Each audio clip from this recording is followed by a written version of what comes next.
4708페이지 한번 보실래요? 4708페이지 위에서 세 번째 줄 제 끝부분에 보면 그 대적자들의 의논이 실패하는 까닭은 임마누엘 때문이라는 뜻으로 예언한 것이다. 앞에서 대적자들의 계획이 실패하는 이유가 바로 임마누엘이기 때문이다. 임마누엘 아까 하나님이 함께 계시다, 우리와 함께 계시다라는 뜻이죠. 그런데 처녀가 잉태하여 아들을 낳으리니 임마누엘이라 하리라. 그런데 이름을 예수라 하라. 누가복음에 나오죠. 이름을 예수라 하라. 그럼 예수라고 하는 거 이게 틀리지 않느냐. 이사야 선지자는 임마누엘이라고 하라고 그랬는데 누가복음에는 이름을 예수라 하라. 그럼 예수라는 뜻은 뭔가? 여호와는 구원이시다라는 뜻이죠. 그러니까 대적자들이 이기려고 모사를 꾸몄지만 실패로 돌아가고 결국은 유다 백성들이 승리로 돌아가는 것은 하나님이 함께 계시기 때문이다. 여호와는 구원이시다. 통하죠? 여호와는 구원이시다. 예수라는 말과 임마누엘이라는 말은 의미적으로 잘 어울리는 말이라는 게 확인이 되잖아요. 그래서 보통 그 일반 학문에서도 구약 선지서에 들어가면 이사야서를 가장 쳐주죠. 왜? 예수님이 이사야서를 많이 인용했다 해서 이사야서를 아주 중요하게 다루는데 이사야서나 에레미야서나 다 마찬가지예요. 결국은 하나님이 함께 하시는 이유, 예수가 구원이신 이유는 여기서부터 시작되잖아요.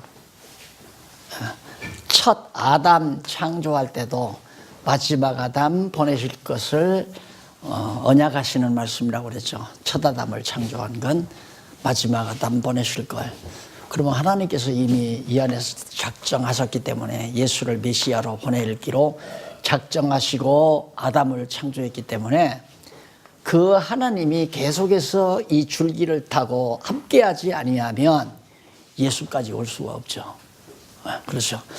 그래서 이제 예수님 오신 이유, 예수가 그리스도라는 증거도 마찬가지고, 이다음 예수 그리스도가 만왕의 왕으로 강림하시는 것도 재림하시는 것도 마찬가지고, 결국은 하나님이 누구와 예수 그리스도와 함께 계시다. 언약 백성과 함께 계시다. 그래서 임마누엘은 하나님이 함께 계시다. 예수는 여호와는 구원이시다. 같은 맥락의 얘기다라는 얘기를 지금 해드린 겁니다. 여호와는 구원이시다. 예수라는 말이 여호와는 구원이시다. 임마누엘, 하나님이 함께 계시다. 하나님이 함께 계시기 때문에 대적자들의 계획이 다 무너져 버렸다. 승리하게 하려고. 그러니까 여호와는 구원이시다. 승리란, 택한 백성에게 승리란 구원이거든요. 그래서 예수라는 말과 임마누엘이라는 말에 같은 관점을 우리가 여기서 엿볼 수 있습니다. 그 다음 예표대로 진노가 임하여 환난을 겪게 될 것을 예언하는 내용이 16절로 22절 나오는다. 그러니까 하나님께서 보여준 예표대로 대적자들에 의해서 진노가 임하여 많은 환난을 겪게 될 것이다. 결국 이제 남쪽 유다가 예루살렘이 다 파괴되고 포로로 잡혀가고 이 엄청난 재난이 반드시 임하게 될 것을 얘기해 주는 내용이죠. 자, 그 다음 이제 9장 넘어갑니다. 4713페이지 결과에 대한 예언. 여러분, 이사야 선지자가 예언한 그 결과가 어떻게 됐는가? 9장에서 12장까지인데 9장에서 10장 4절은 이스라엘이 패망할 것에 대해서 예언하는, 거듭 또 그러잖아요. 예언을 했는데 그 예언대로 이스라엘 패망한다. 그게 이제 9장에서 10장 4절까지 내용이에요. 그 다음에 이제 10장 5절로 34절은 아수르가 패망할 것에 대해서, 자, 북이스라엘, 남쪽 유다가 쳐들어가서 다 사로잡아 오려고 승리하려고 했지만 하나님께서 가지 말라고 전쟁 못하게 하고 남쪽 유다 백성과 하나님이 함께 계셨다. 임마누엘 하나님이 내가 너희와 함께 있다. 계속하셔서 결국 북이스라엘은 하나님이 함께하지 않았기 때문에 아수르에 의해서 북이스라엘은 패망해요. 그래서 아까도 말씀드렸지만 원수 갚는 것이 내게 있는 게 하나님께 있다. 하나님이 다 분열하게 하시고 하나님께서 이탈하게 하시고 이탈된 북이스라엘을 하나님이 아수르를 들어서 이방 대적을 들어서 멸하게 하시고 그 다음 다 썼으니까 몽둥이로 썼으니까 이거 또 멸해버리는 거죠. 여기에 이제 정말 하나님의 놀라우신 섭리가 대단한 겁니다. 이런 데서 이제 우리의 생각들이 확확 바뀌잖아요. 아, 하나님이 원수 갚는 것이 내게 있다 하신 말씀대로 우리가 내가 어떻게 해서 원수를 갚고 내가 어떻게 해서 문제를 해결하려고 하는 것을 하나님은 막는단 말입니다. 그걸 못하게. 왜? 하나님의 능력을 보고 깨닫게 해서 지혜를 얻게 하려고. 지혜란 여호와 하나님만을 바라보게 하시려고 하나님이 내 계획은 무너지고 하나님의 뜻이 서지게 만드시는 역사를 우리 주변에 지금도 계속 이루어져 가고 계속 우리 주변에서. 그러니까 눈 뜨고 하루하루 되어지는 일을 이렇게 바라볼 줄 아는 그런 시각이 열려버리면 이제 지혜의 근원을 만들어갈 수가 있는 거죠. 그래서 결과는 유다에게, 남쪽 유다에게 이사야가 이러면서 야, 아수르에 의해서 북이스라엘도 망하고 그 다음 아수르도 하나님이 그걸 보수라고 그러잖아요. 원수도 갚아준다. 자, 그 다음 이제 11장에서 12장은 유다가 회복할 것에 대해서 예언하는 내용이다. 남쪽 유다는 어떻게 되는가? 결국 남쪽 유다는 절대 아주 망하지 않아요. 왜? 임마누엘. 하나님이 함께 하시기 때문에 절대로 망해도 아주 망하지 않고 다시 하나님이 회복해 준다. 이게 바로 이제 그리스도의 부활을 갖다가 모형적으로 보여주는 거 아닙니까? 그리스도의 부활. 그러니까 하나님이 우리와 함께하는 그 징조가 예수가 그리스도의 징표가 처녀가 잉태해서 나면 그리스도가 분명하죠. 또 하나는 죽었다가 부활하신 자가 그리스도가 분명해요. 두 가지 징표가 완벽하게. 그래서 예수님이 그러잖아요. 이미 처녀가 잉태해 놨으니까 너희가 보여줄 표적이 있다면 요나의 표적밖에는 보여줄 것이 없다. 그 말은 내가 죽었다가 3일 만에 부활하는 그것밖에는 표적이 없다. 하늘로부터 온 표적 보여달라 그러니까 예수님이 그렇게 말씀했잖아요. 그러니까 오시기 전에 징표는 처녀가 잉태하여 아들을 낳게 되는 건데 그건 이미 역사적으로 이루어진 거고 하나 남아있는 게 뭐냐면 이제 죽었다가 부활한다. 그 제자들에게 말해준 거예요. 그런데 죽었다가 부활했잖아요. 그렇기 때문에 오늘 우리가 부활절을 그저께 보내셨죠? 부활절의 부활은 그것은 바로 예수가 그리스도라고 하는 표적 중에 표적이 최고의 표적. 그래서 우리가 예수를 그리스도로 믿는 거거든요. 다시 말해서 첫 아담을 창조하실 때 마지막 아담 보내실 것을 언약한 그 언약이 이루어진 것이다.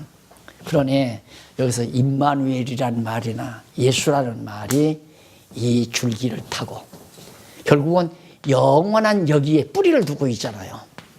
영원한 하나님의 작정 섭리에 그러니까 이게 지혜란 말입니다. 여호와 하나님을 아는 이 지혜에 뿌리를 두고 우리가 생각하고 행동하고 살아가고 말하고 이게 바로 지혜의 하나의 결과로 나타나는 겁니다. 성경은 참 보면 볼수록 신묘막측하고 정말 놀랍고 그러니 여기에 빠져들지 않을 수가 없잖아요. 여기에 아이들이 책을 보기 시작하면요 밥 먹는 것도 잊어버리고 책을 보잖아요. 왜? 거기에 빠져드니까. 자기가 생각하는 이상의 어떤 아기자기한 말들이 나오니까 애기들이 그걸 이제 딱 보다가 책을 손에서 안 놓잖아요. 그것이 어느 책에서 이런 놀라운 진리를 우리가 볼 수 있습니까?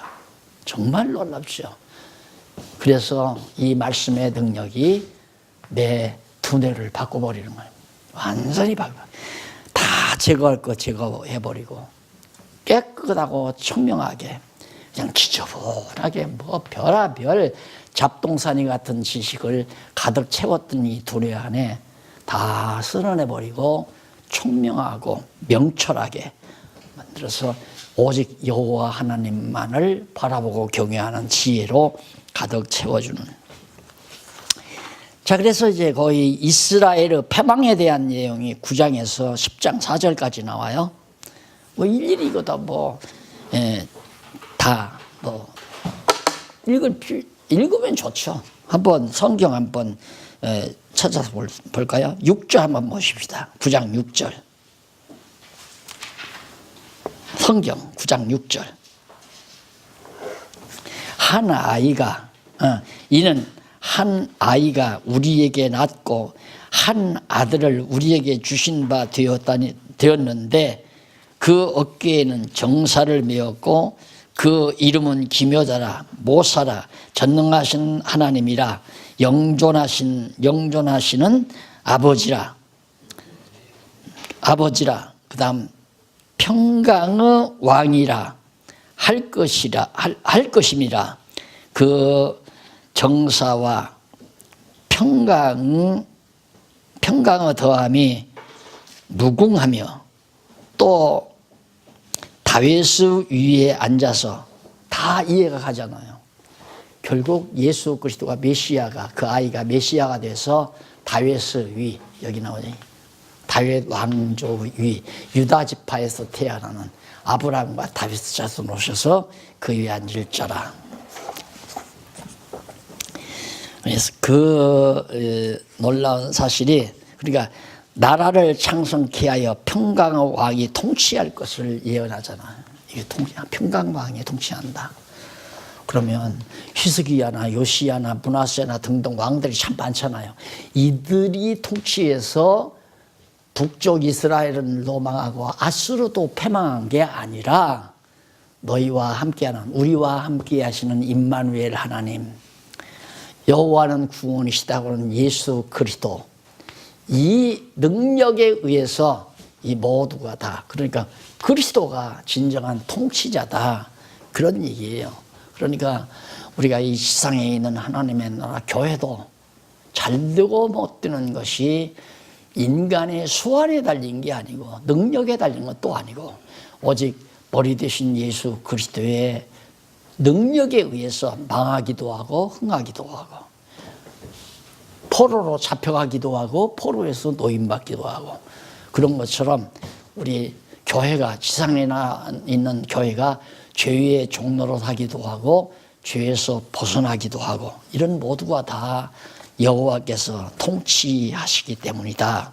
예수 그리스도가 통치하시기 때문이다. 그 얘기죠.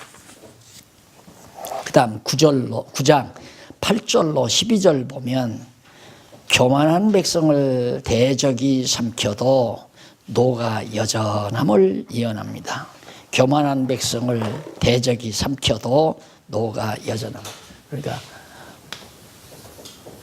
아수르가 북이스라엘을 다 먹어버려서도 남쪽 유다가 여전히 부패하고 타락한다 이거 아니에요? 그러니까 그렇게 다 노가 하나님의 진노가 그치지 않는다 이거죠. 대적들이 와서 나 백성들을 다 사로잡아 가고 죽이고 그러면 빨리 뉘우치고 남쪽 유다가 회개하고 정말 하나님 앞으로 다 돌아서야 되잖아요. 그러지 않는다 이거죠. 그것도. 그러니까 하나님께서는 죄를 많게 해서 죄 많은 곳에 은혜가 많다는 것처럼 아까도 말씀드렸지만 이렇게 하나님 앞으로 돌아가지 않냐고 범죄하다가 바벨론 포로로 가서야 일찍이 모세를 통해서 언약하시고 선지자들을 통해서 예언한 대로 오늘날과 같이 되어버렸다. 하나님 말씀대로 되어버렸다. 그때야 깨닫잖아요. 탕자가 아버지 집 떠나기 전에 떠나서 좀 가다가 무도름에서 돈을 잃었다. 뭐 잘못해서 실패를 했다. 그럼 얼른 돌이켜야 되잖아요. 아이고, 내가 공연히 집을 나왔구나. 아버지 집으로 돌아가자. 그렇게 생각이 안 들어갑니다. 그럼 어떻게 돌아가냐? 내가 창피하잖아요. 패배하고 돌아가는 것이 창피한 거예요. 그러니까 이제 백마 타고 집으로 돌아가고 싶은 거죠. 그러면 한 번 더 하자.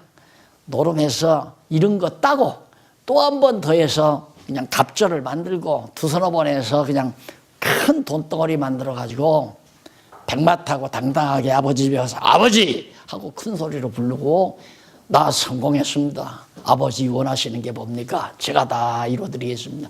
하고 싶은 게 인간의 욕망 아니에요? 끝까지. 우리들도 마찬가지예요. 하나님 앞에 뭔가 나를 내세우고 싶은 거예요. 내가 주님의 일을 많이 했습니다. 내가 능력을 행했습니다. 내가 권능을 행했습니다. 난 너 모른다. 왜? 예수님 그래. 나는 너를 모른다. 주의 이름으로 능력을 행했나이다. 주의 이름으로 권능을 행했나이다. 주의 이름으로 내가 선한 일을 했나이다. 나는 널 모른다. 왜? 끝없이 인간은 자기 공적을 하나님 앞에 자랑하고 싶은 거예요. 그게 어리석은 거죠. 근데 돌이켜야 되는데 안 돌이키잖아요. 남쪽 유다가 돌이켜야 하는데. 그만큼 강팍한 거죠. 그러면 그렇게 백성들이 강팍한 건 왜 강팍한가? 하나님께서 바로의 마음을 강팍해 하신 것처럼 돌아오지 않게. 왜? 그렇게 해서 70년 바벨론 포로로 잡혀가게 하려고. 잡혀가서야 탕자가 돼지우리 가서 깨닫게 되는 것처럼 극한적인 상황에 갖다 집어넣어서야 그때야 하나님의 말씀대로 우리가 우상을 섬기고 이방신을 섬긴다고 선지자들이 예언한 대로 오늘날과 같이 되었구나 하고 하나님의 말씀을 통해서 깨닫잖아요. 그래서 나는 공로가 없습니다. 내가 어떻게 하나님을 아버지라 부르는가. 탕자가 내가 이제 아버지 집에 돌아가서 어떻게 아버지라고 부르냐. 그래도 찾아가서 종이 하나로 써달라고 해야 되겠다. 아버지라고는 못 부르고 이제 제자리로 찾아간 거죠. 이제 그게 바로 이 자리예요. 바벨론 포로가 끝날 장면. 그래서 이제 하나님께서 예루살렘으로 돌아가게 만드는 거 아니에요.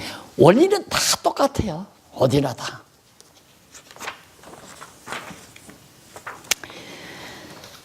그 다음 넘어가서 13절로 17절 보면 백성들 모두가 멸망을 당해도 노가 여전함을.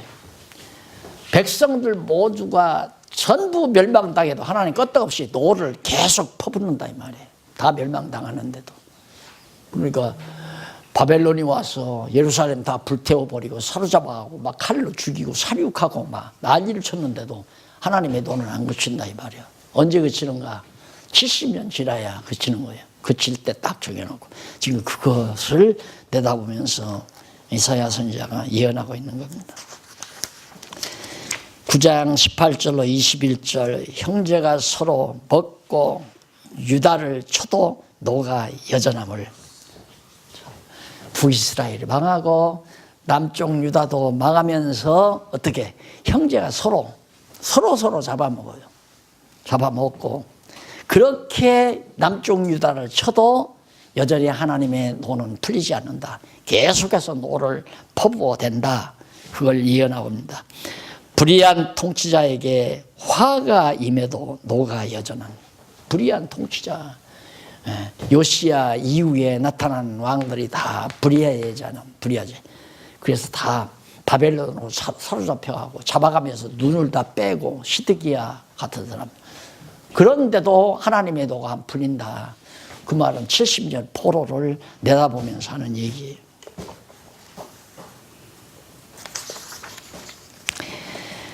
자, 결국 이제 아수르가 패망하는 장면이 실제 역사 속에 아수르 패망, 그걸 이제 이사야 선지자가 예언합니다. 여호와의 뜻이 아닌 아수르의 뜻에 따른 말을 지적합니다.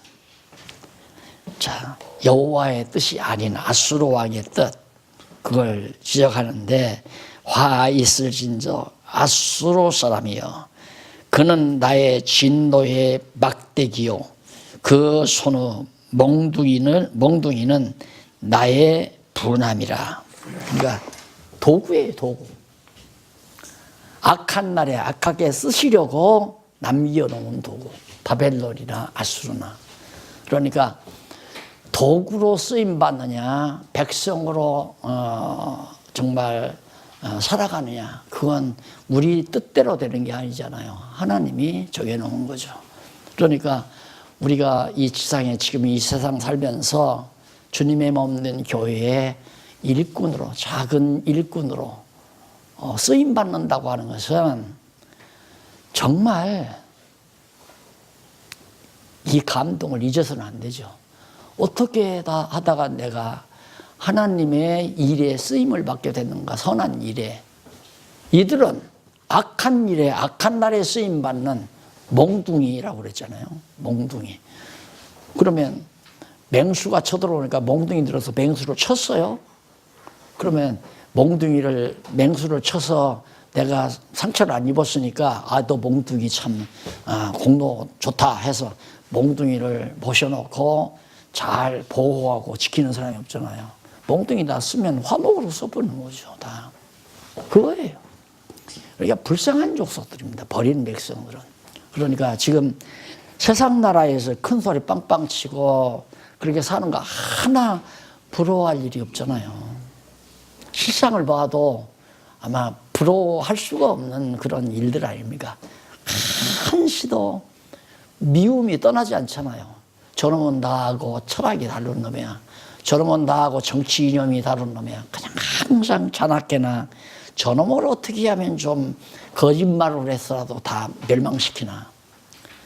사악한 마음을 늘 지니고 살아야 됩니다. 아마 아는 사람 같으면 이런 사실을 아는 사람 같으면 정치 안 할 거예요. 정치하면 사람 버리는 거 아닙니까? 정치 안 해도 다 버리죠. 왜? 장사를 해도 어떻게 하면 좀 눈가림을 해서라도 내 물건이 잘 나가게 만드나. 그래서 들통나면 막 벌금도 내고 난리치잖아요. 정직한 것이 세상은 통하지 않는 세상이니까. 그래서 아수르 패망, 그건 아수르의 뜻에 따른 말을 지적하는, 그 말이 어떤 얘기냐면, 거기 7절로 9절 넘어가서 한번 보십시다. 4726페이지 밑에서부터 6째 줄 7절로 9절 보면 이사야 선지자가 여호와의 뜻과 어긋나는 아수르 사람의 자고한 말을 지적하는 내용입니다. 이사야 선지자는 아수르 사람이 여호와의 뜻과는 다르게 자기의 자고한 뜻에 의해 허다한 나라를 파괴하며 멸절하려 한다는 여호와의 말씀을 전합니다. 똑같아요. 옛날이나 지금이나 요즘 21세기 하면 다른 것 같지만 인간의 본성이 똑같습니다. 아수르는, 이게 이제 아수르 아니에요? 그럼 이게 이제 지중해는 터키고 그리스, 헬라 반도 나오고, 그다음 아프리카 나오고, 애굽 아프리카 나오고, 이쪽은 아시아, 소비에트 쭉 나오죠. 다 점령하려고 하는 거예요, 다. 지금도 똑같아요. 트럼프가 왜 저렇게 막 난리칩니까? 가만히 보니까 나라들이 경제 발전이 되면서 잘못하면 칼자루 놓치게 생겼으니까 막 세금 폭탄 안 된다. 다 약속해놓고도 무역 분쟁 일으키잖아요. 아직은 칼자루 있으니까 까불어 내놔. 세금도 올려 내놔. 이거 아니에요. 자기 이상 넘어가면 안 돼요. 절대 안 되죠. 근데 과거에 그 흑인 대통령이 있었죠. 오바마는 어떻게든지 좀 따독따독 해가지고 이 세계가 서로 좀 잘 먹고 살면서 화목하며 사는가. 이제 그쪽을 택해서 정치하다 보니까 미국 경제가 자꾸만 침체에 들어가잖아요. 그 딱 트럼프가 들어서 하니까 미국 경제는 올라가고 나머지 나라들은 전부 지금 다운된단 말입니다. 우리가 살아야 한다. 첫째가 미국이냐 그거 아니에요. 이건 세상 다 내가 지배하고 살고 싶다 이 말입니다. 똑같아요. 옛날이나 지금이나 하나님의 뜻과는 다르다 그 말입니다. 이 세상은 내가 지배해야지 트럼프 네가 지배하냐 이 건방진 놈. 이제 하나님 보실 때 그런 거죠. 이 세상 푸틴 너도 세상 지배하고 싶지. 그래서 지금 자꾸만 주변에서 전쟁이 일어나고 쿠데타 일어나고 소련 주변에서 누구야 군사 쿠데타 일어나면서 거기서 말하잖아요. 미국이 허락만 하면 우리 군사들이 군사정부 들여쓰겠다. 그러니까 푸틴이 있다가 그건 국제법에 어긋나는 행위다. 이러고 이제 말싸움하잖아요. 하나님은 이미 뜻이 그렇게 어느 나라가 세상 지배하고 이렇게 살게 돼 있는 게 아니죠. 이건 다 하나님께서 도구로 쓰시는 거고 세상 나라 다 하나님 도구로 쓰시는 거고 하나님의 나라를 세워가는 건데 그게 이제 조금 더 우리가 나아가게 되면 다니엘서에서 나오잖아요. 세상 나라 다 멸하고 그 말은 아수르도 바벨론도 파사도 헬라도 로마도 다 진멸해버리고 하나님의 나라 예수 그리스도의 나라를 세우겠다. 성민의 나라를 세우겠다 그거예요. 그게 지금 지상의 교회 아닙니까? 근데 교회가 세상 나라에 휘말려서는 안 되죠.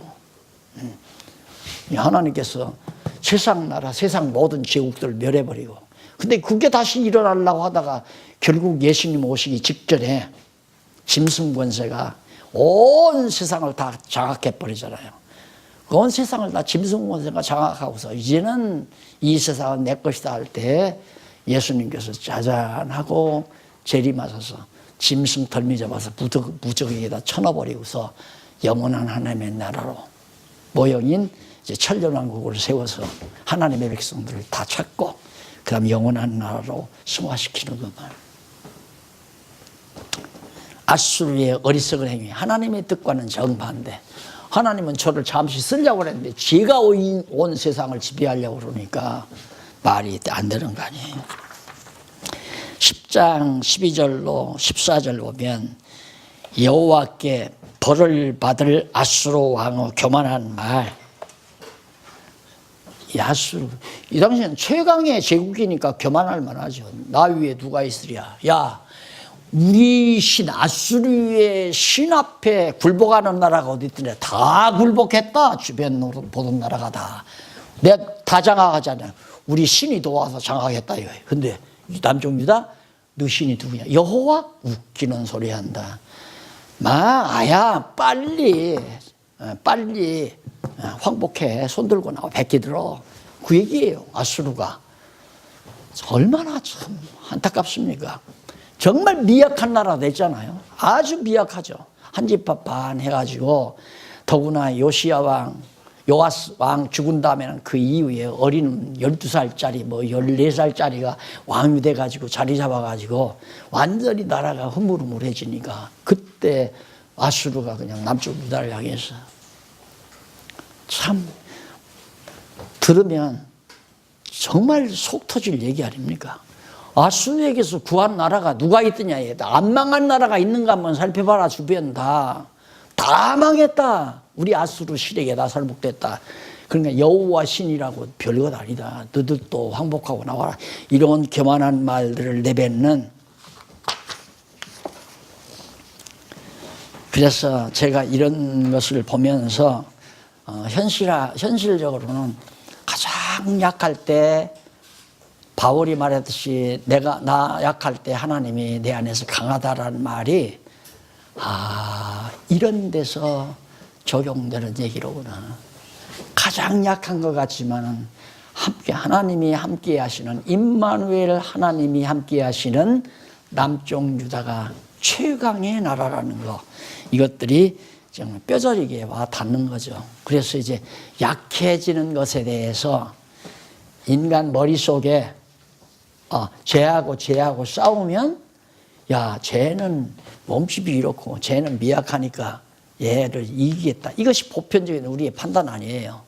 그래서 내가 항상 우스갯소리로 목사님하고 싸우면 누가 이겨요? 하고 묻는 얘기가 저런 것들이 뇌 안에 있기 때문에 그냥 뭐 저 목사님 뭐 얼마나 내가 한번 그냥 탁 감으시면 목사님 꼼짝 못합니다. 나는 이제 그 얘기를 생각하는 게 아니라 약하다고 해서 얕보면 안 됩니다. 난 그 얘기거든요.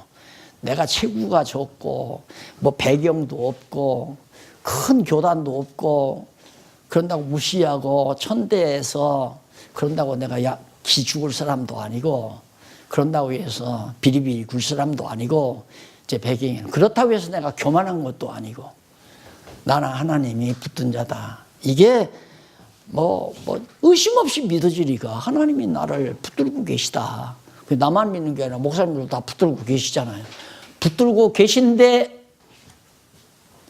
몰라서 안 믿는 것 뿐인 경우도 있죠. 몰라서. 그러니까 불안하고 이러다가 아무도 어떡하나. 내가 어떻게 해봐야지.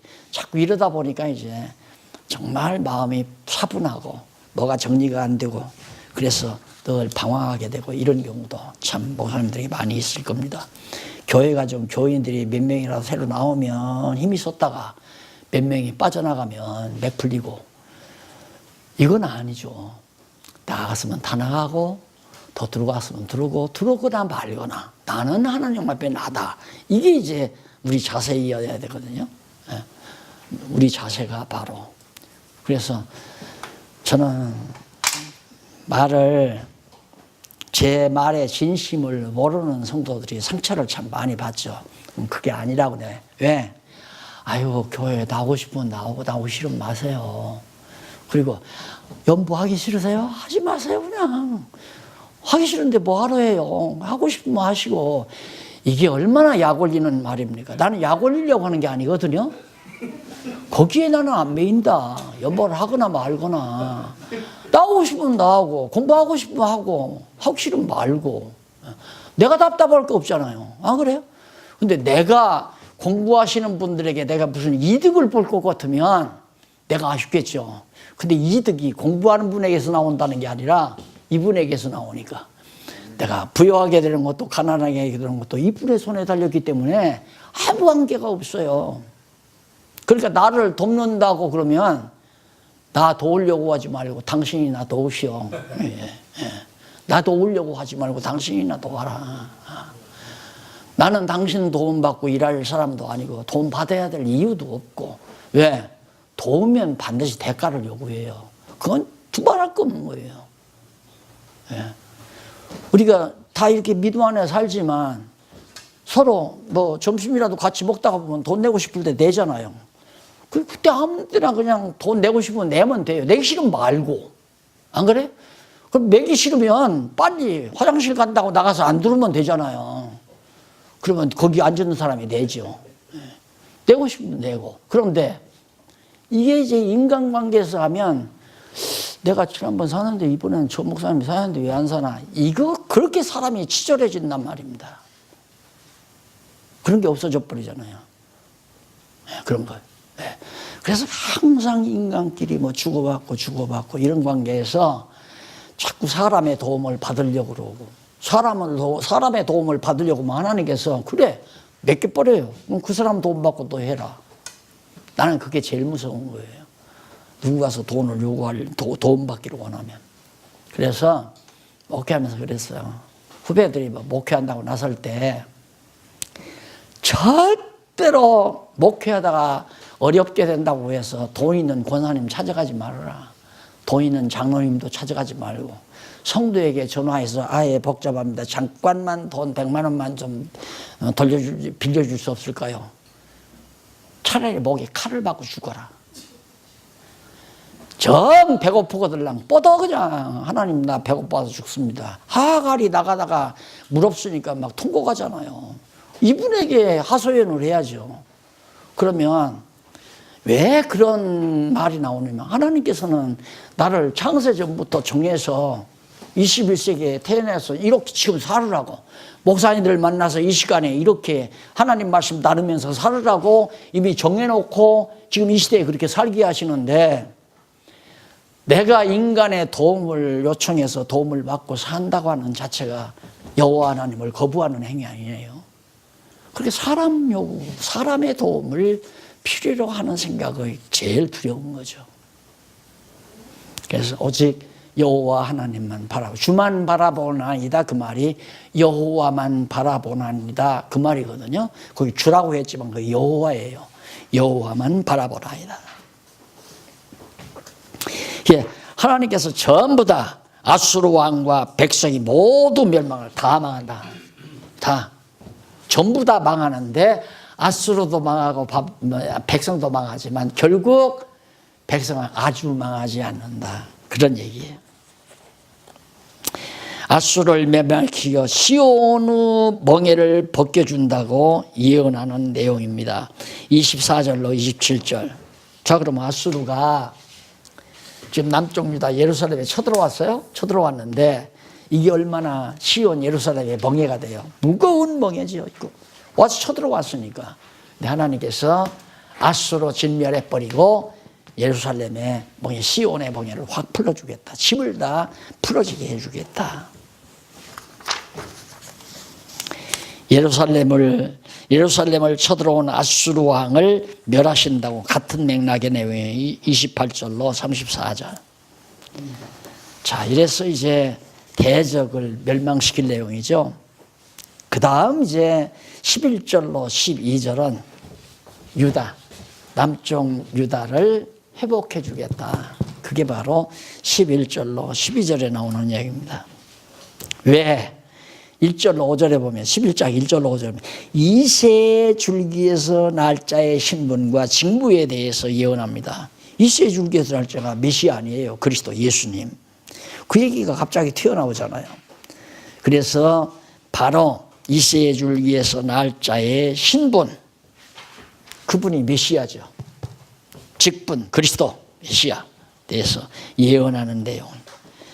1절로 2절에서 바로 메시아 세 가지 신분에 대해서 예언하는데 메시아의 세 가지 신분이 뭐냐?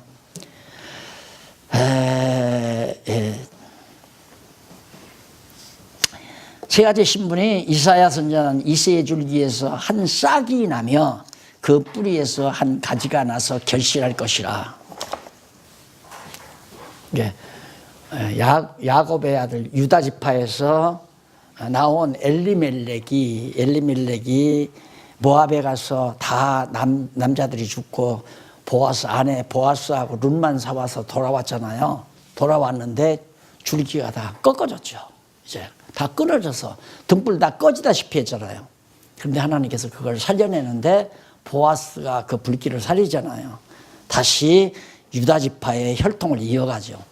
보아스가 바로 보아스가 오벳을 낳고 오벳이 이새를 낳고 이새가 다윗을 낳잖아요. 다윗이 나서 다윗의 아들로 자손으로 예수 그리스도가 출생될 것에 대해서 쭉 설명하는 내용입니다. 그래서 거기 1절에서 총명과 신이요 모략과 재능의 신이요 지식과 여호와를 경외하는 신이 그 위에 강림하시리니. 예수가 뭐냐? 여호와는 구원이시다. 여호와의 신이 임한 것이 메시아다 그 말이에요. 그러니까 그리스도는 예수는 여호와는 구원이시다 그런 뜻으로 설명이 되는 겁니다. 3절 그가 여호와를 경외함으로 즐거움을 삼을 것이며 그 눈에 보이는 대로 심판하지 아니하며 귀에 들리는 대로 판단치 아니하며 공의로 빈법한 자를 심판하며 정직으로 세상에 겸손한 자를 판단할 것이며 그 입에 막대기로 세상을 치며 입술로 기운으로 악인을 죽일 것이며 공의로 그 허리를 삼으며 성실로 바로 몸에 띠를 삼으리라. 올바른 참 진정한 통치자로서의 군림한다. 눈으로 보이는 대로 귀로 듣는 대로 판단한 게 아니다. 왜? 눈에 보이는 것이나 듣는 것은 내면의 결과로 나타나야 되잖아요. 그러니까 바로 이걸 본다 이거예요. 여호와 경외하는 그 중심을 본다. 외모를 보는 게 아니라. 그 외모를 보면 얼마든지 위선을 할 수 있잖아요. 정직한 척, 진실한 척. 이게 얼마든지 할 수 있기 때문에 예수 그리스도는 그렇게 외모를 보거나 귀로 듣거나 그렇게 겁대기로 심판하거나 통치하시는 분이 아니다. 진심으로, 속 중심으로 하시는 분이다.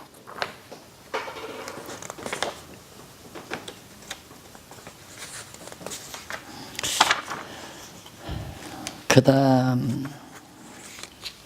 11장 6절로 10절에 보면 메시아 시대의 평화의 모습과 그 까닭에 대해서 예언합니다. 예수 메시아가 오면 평화의 시대가 온다고 그랬잖아요. 그런데 지금 평화의 시대가 아니잖아요. 예수 그리스도가 오자마자 핍박이 임하고 막 이제 이렇게 되잖아요. 그런데 이제 평화의 시대는 바벨론 70년에서 돌아왔을 때 잠깐 이제 평화로웠고요. 여기도 예수님 당에 지금 혼란 시대가 계속되잖아요. 결국 천년왕국 시대에 그리스도가 완전히 통치하는, 지금은 그리스도가 아직 대적들을 진멸을 안 했잖아요. 짐승 원수를 파괴를 안 했단 말입니다. 그러니까 예수 그리스도가 부활 승천하신 그리스도가 짐승 원수를 무적행에 집어넣으면 그때는 정말 독사의 군형에, 독사가 들어간 군형에 어린아이가 손을 넣어도 해함이 없는, 그렇게 독소 조항이 없고 악이 없는 아름다운 시대가 이제 천년왕국 시대거든요. 그것이 바로 아담이 타락하기 이전 에덴 동산의 회복이라고 제가 말씀드렸잖아요.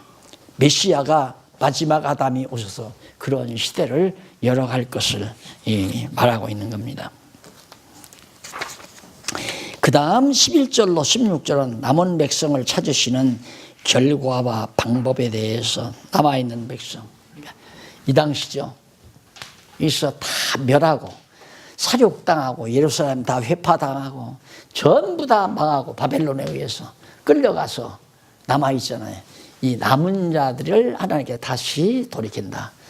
그래서 구약학 교수들이 가장 중요하게 생각하는 것이 선지서에서 남은 자 사상, 아마 목사님들 들어보셨을 거예요. 신약 시절에 남은 자, 그 남은 자가 뭐냐, 씨죠. 아까 말한 대로 씨를 남겨놓는다고 그랬잖아요. 그래서 남은 자를 통해서 다시 한번 회복을 시켜가지고 예루살렘 성전 다시 짓고 성곽 쌓고 그 다음 제사를 잘 지내고. 왜?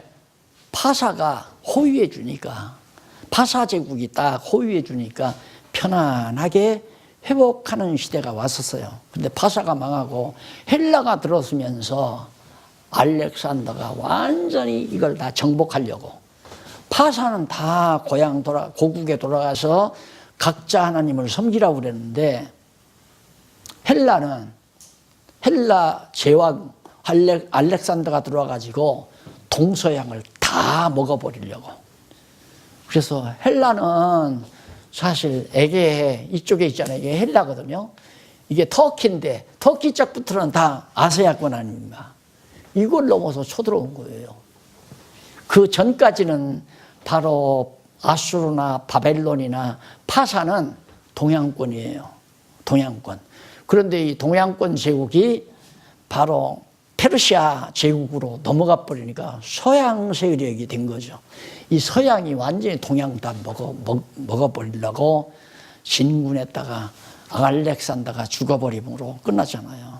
이때 이제 남쪽 왕, 애굽 왕과 북쪽 왕 알렉산더, 여기에서 이제 치열한 서로 경쟁이 벌어지고 그 사이에서 유다가 많은 고통을 당하고, 이러는데 결국은 하나님께서는 다 헬라도 망하고 그다음 로마도 망하고 하나님의 나라가 견고히 서져가잖아요.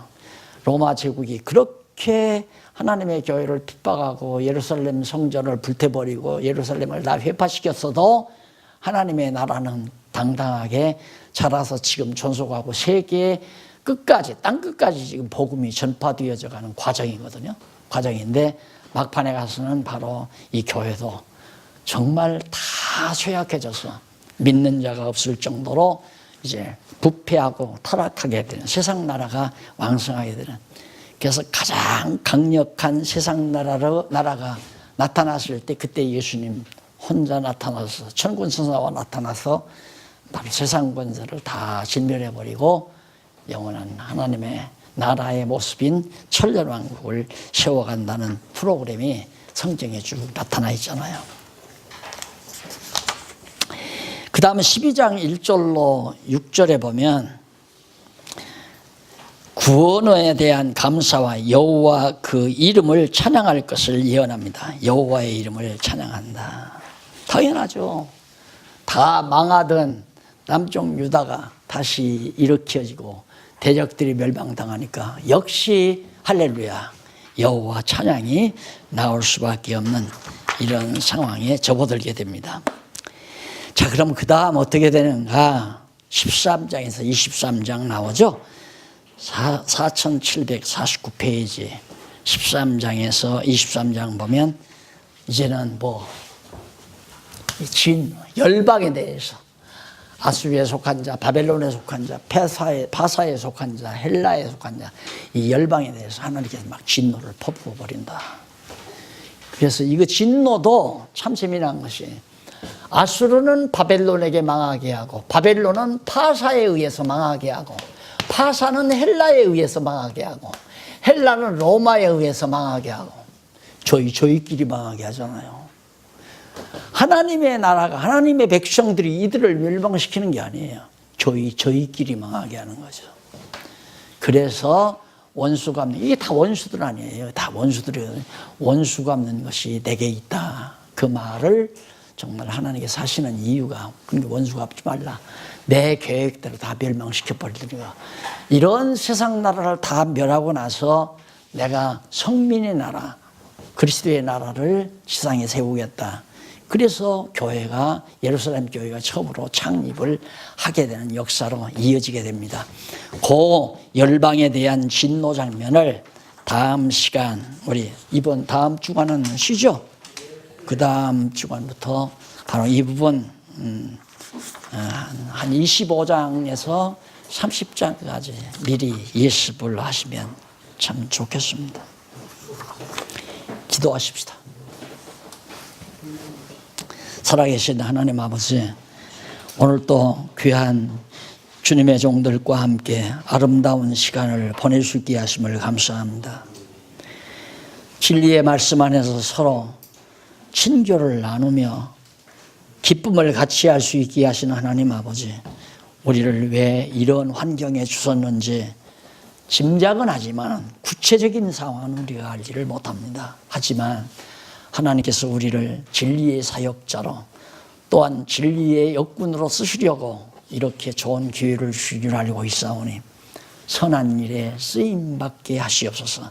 하시는 일 위에도 임마누엘 하나님이 함께 하시옵소서. 예수님 이름으로 기도드립니다. 아멘. 감사합니다.